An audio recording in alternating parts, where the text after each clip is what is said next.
Sobretot donar les gràcies a Cristina personalment i a l'ACE per haver-me convidat a estar en aquest homenatge.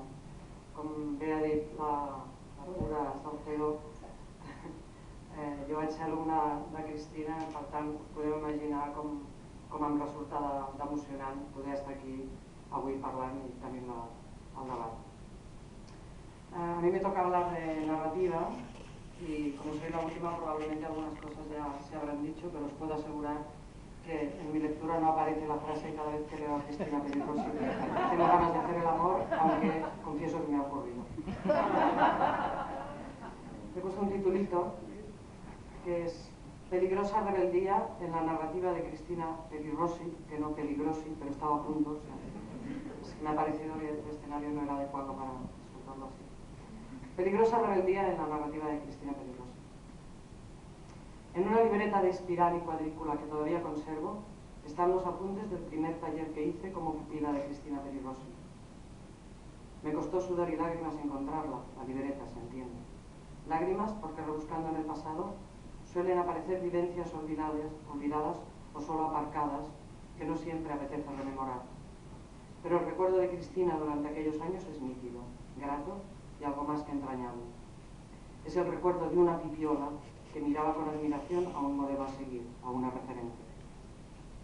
Mientras buscaba la libreta me resonaban algunas de las notas que contiene: el decálogo del buen cuentista de Horacio Quiroga, la relación erótico-neurótica del escritor con las parábolas, Octavio Paz sentenciando a las palabras como pericos en celo, o la diferencia entre ser escritora y ser cronista, de la que nos hablaba la maestra junto con la ferviente recomendación de leer a Felisberto Hernández.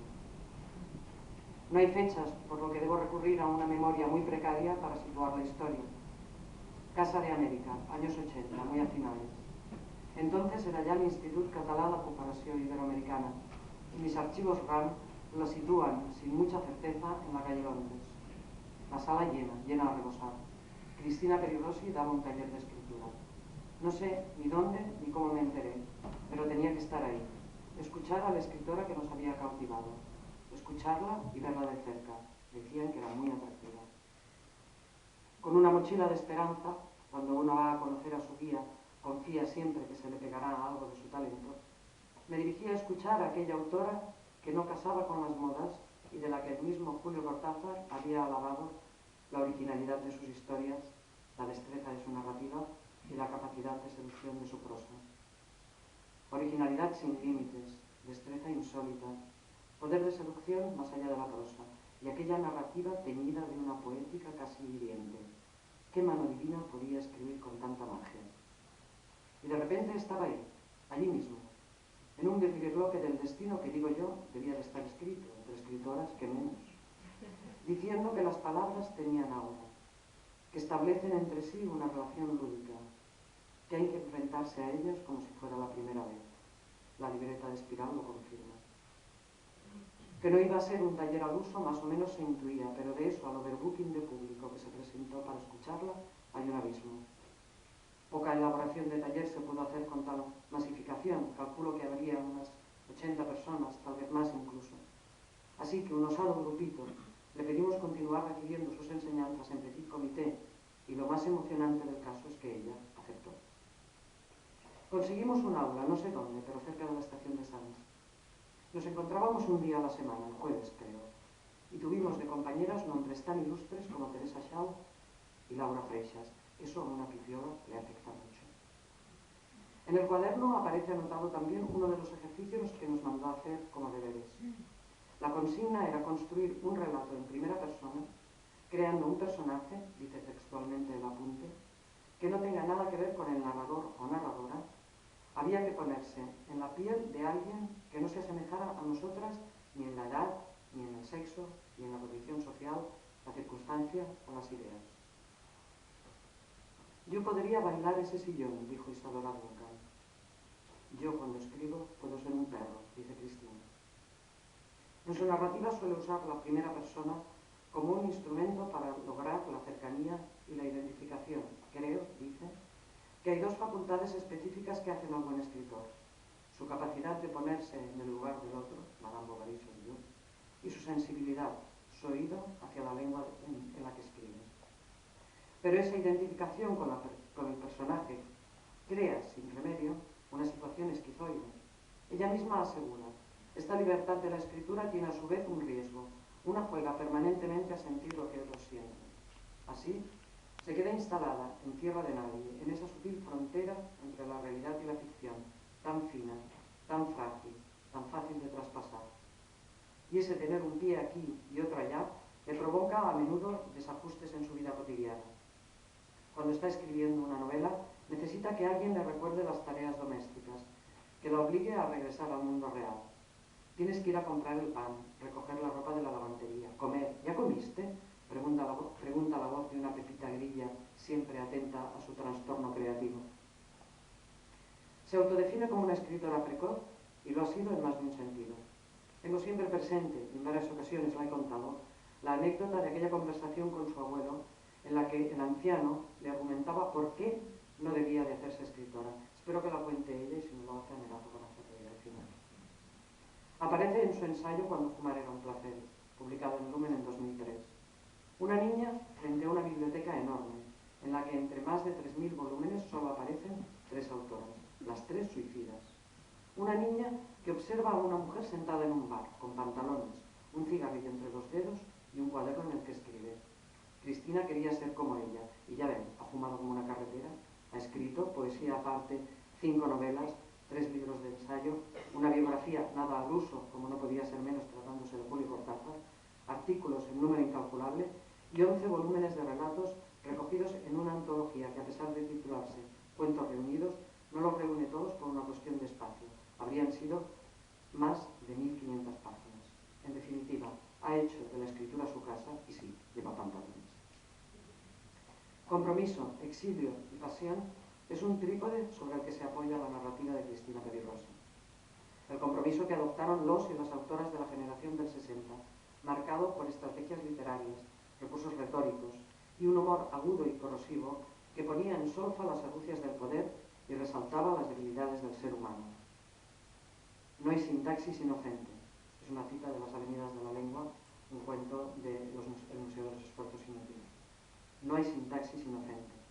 Para Cristina, la literatura es una forma emocional de conocimiento más importante y duradera que el conocimiento científico. Su obra se construye a partir de la experiencia personal en comunión íntima con los acontecimientos históricos, políticos, culturales.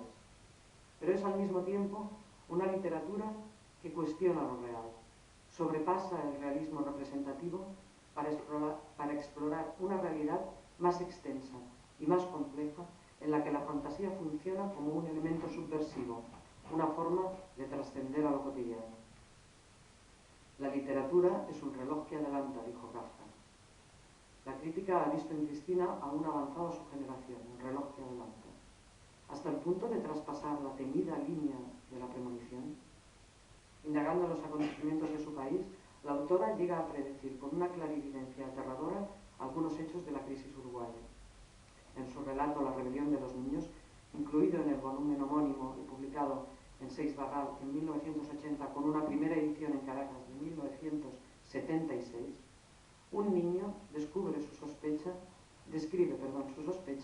de no pertenecer a la familia con la que vive, su temor a ser hijo de padres asesinados por la represión militar. Poco más tarde llegaría el horror de haber imaginado el horror mismo. En la nota introductoria a la edición de Lumen de 1988 explica que el cuento, cito textualmente, fue escrito en Montevideo en 1971, 2 años antes del golpe militar. Si lo hubiera publicado entonces, habría parecido descabellado, inverosímil. Los compañeros de viaje, además, lo habrían juzgado pesimista. Los hechos políticos en mi país y en los países vecinos han convertido lo que pudo ser exaltada imaginación, fábula delirante, en triste realidad. No hay ningún orgullo en haber inventado una fábula literaria que luego los militares se encargaron de copiar infamemente. Ni ellos ni yo inventamos nada. Este horror ya existió otras veces. La literatura de Cristina es un reloj que adelanta también en cuestiones de género, tan debatidos en los últimos años. Hace ya muchas décadas que Cristina Peri Rossi rompió con el arquetipo de lo femenino, con el papel tradicional que asume la mujer en la vida y en el arte. Las mujeres de Cristina son fuertes, independientes y desinhibidas. La inversión de los roles es habitual en sus historias. Los límites de la identidad se desintegran. El deseo sexual encuentra múltiples formas de expresarse. Hay una crítica mordaz a las instituciones patriarcales representadas sobre todo por el intocable pilar de la familia. La inversión de los patrones de género que dan al hombre el rol activo y a la mujer el pasivo nos libera del mundo encorsetado de los estereotipos. Dice el protagonista de Solitario de Amor: me he vuelto un hombre convencional por amor a Aida. Me gustaría besarme con ella. Cualquier cosa que me asegurara su visión, su presencia, su contacto, su lugar y mi lugar juntos. Aida, sin embargo, ensalza la libertad y rechaza el matrimonio por ser la peor humillación de una mujer. Aida es la pasión frente a la estabilidad. El hombre es la sumisión, la devoción, el miedo al abandono. Separarse de su amada le provoca trastornos físicos. ¿Hay algo más femenino que el derretirse en lágrimas por la pérdida de un amor? En todos los terrenos político, social, de género y de identidad sexual, Cristina ha mantenido un sostenido combate con el discurso patriarcal. En su escritura, que es, como no, un reflejo de su vida, cuestiona los estereotipos y se revela contra las relaciones basadas en la superioridad de lo masculino. Subvierte el patrón de dominación, no se deja poseer, se revela contra la sumisión, cambia los papeles. La mujer asume la fortaleza, la autodeterminación, la independencia. El hombre se convierte en el sexo débil. El exilio. Lo mejor es no nacer, pero en caso de nacer, lo mejor es no ser exiliado. Es una cita que ella misma hace en una entrevista que le hizo Nora Almada en la revista Literata, y es un aforismo de los filósofos pesimistas griegos. Lo mejor es no nacer, pero en el caso de nacer, lo mejor es no ser exiliado. La obra de Cristina está influida por su tiempo y también por el exilio, por el desarraigo y por la nostalgia. El exilio es la derrota. En otra entrevista realizada en diciembre del 2008 y publicada en la revista Matices, ella misma asegura: el lugar al que se regresa ya no es, todo ha cambiado, el tiempo y una misma, y entonces ya no se puede regresar. El exilio marca dos etapas, un antes y un después en su trayectoria literaria. Por un lado, el periodo uruguayo, por otro, el viaje. Cristina no había salido nunca de Uruguay antes de ese viaje. Se desembarca como se nace, desnuda. Se desembarca de un viaje de locura en una nave de locos, y hay que empezar a ser otra vez, como le ocurre a X, el extranjero. Extranjero, extrañamiento, fuera de las entrañas de la tierra, desentrañado, vuelto a parir. ¿Es usted extranjero?, le preguntó la mujer, como si eso tuviera mucha importancia. X se fastidió. Solo en algunos países, le contestó, y posiblemente no lo seré durante toda la vida. Ella lo miró con cierta sorpresa. No nací extranjero, le informó. Es una condición que he adquirido con el tiempo y no por voluntad propia. Usted misma podría llegar a serlo si se lo propusiera, aunque no se lo aconsejo, por lo menos no de una forma definitiva. Es el diálogo que mantiene X con una mujer en esa alegoría irónica y mordaz sobre el exilio que es La nave de los locos, publicada en Seix-Barral en 1984. Ahí se dibuja ya una representación del naufragio colectivo de la sociedad moderna, el reloj que adelanta. Pero no es el único texto, aunque sí probablemente el que más se ha señalado, en el que el exilio es retratado desde la experiencia de unos personajes marginales. En toda su obra literaria se da acogida al sentimiento del exilio. ¿O sería más exacto decir de diferentes manifestaciones del exilio? Todos somos exiliados de algo o de alguien, dice X. En relatos como La influencia de Edgar Allan Poe en la poesía de Raimundo Arias o En la tarde del dinosaurio, ambos publicados en La tarde del dinosaurio, de Plaza y Janés, de 1980, aparece ya el desarraigo, que encontramos también en la ciudad y en las estatuas o la condición del extranjero aparecidos en el Museo de los Esfuerzos Inútiles. Las estatuas, por cierto, son un símbolo frecuente en los cuentos de exilio de la autora. Y de nuevo aparece el exilio en Los desarraigados, un cuento de cosmogonías publicado en Editorial Juventud en 1994. La huida de las dictaduras, el éxodo tras la guerra, la derrota o la ruptura amorosa. El individuo es un ser en permanente exilio. El desarraigo, vivido en primera persona, llevará a la autora a reflexionar sobre otro tipo de exilios, formas de usurpación que las estructuras sociales y culturales nos imponen. En otra entrevista, en la misma entrevista, publicada en la revista Matices, dice: el exiliado es echado a patadas del lugar donde nació, por lo tanto, vive el exilio como un castigo y una gran pérdida. Los exiliados, tanto los de la Guerra Mundial como los de la Guerra Española o como nosotros mismos, hemos perdido una guerra, consecuentemente, somos los derrotados. Y cuando el amor te derrota, eres también un exiliado. El amor es derroche, es exceso. El exiliado, la exiliada, han sido excluidos, privados de un espacio propio. El amor desencadena también esa ausencia de espacio propio en constante referencia con su contrario, el desamor o el desencuentro. De nuevo en Solitario de amor, el delirio amoroso, la pasión sin esperanza. No se puede estar enamorado y al mismo tiempo preservarse, dice el protagonista. El eje central de esta novela intimista es la pasión, el amor adictivo, la obsesión amatoria, la dependencia, temas que aparecen de nuevo en El amor es una droga dura. Si la sonrisa de una persona nos puede provocar la dicha y su indiferencia un dolor muy agudo, afirmó, no hay independencia posible. Es una cita de El amor es una droga dura. Una droga que el amante acepta con placer y que se desencadena a partir de una mirada. Javier, el fotógrafo y protagonista, observa la realidad como si viera el mundo a través de una lente. Absorbe la belleza y queda subyugado a ella. No había nadie esa tarde en el pequeño museo y de pronto descubrió un óleo enteramente negro, con la negrura de las pesadillas marinas, la negrura de los mensajes que vienen del inconsciente. Javier se sintió inquieto. Pensó que el sudor se debía a la calefacción, pero enseguida comprendió que no era eso.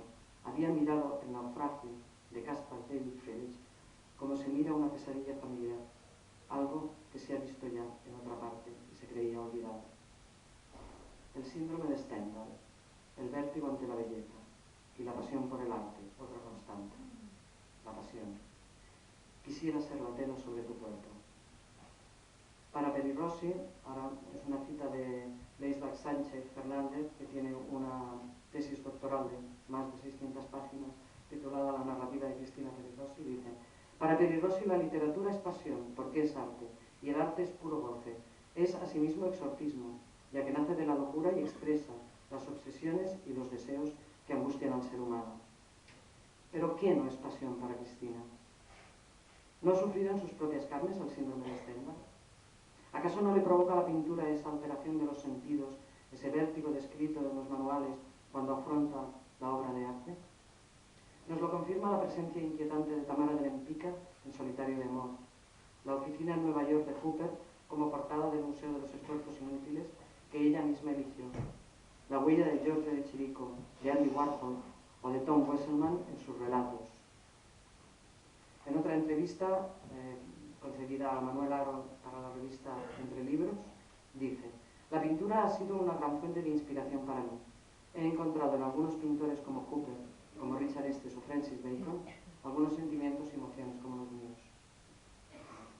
Todo es pasión en Cristina, pasión por el arte, por la vida, por el juego y los juegos, el juego como placer y el juego como adicción, como desafío ritual, la dulce droga de la paz que experimenta el protagonista de La última noche de Dostoyevsky, donde el casino es un templo y la fortuna una diosa a la que hay que seducir. El juego y los juegos, jugar con las palabras.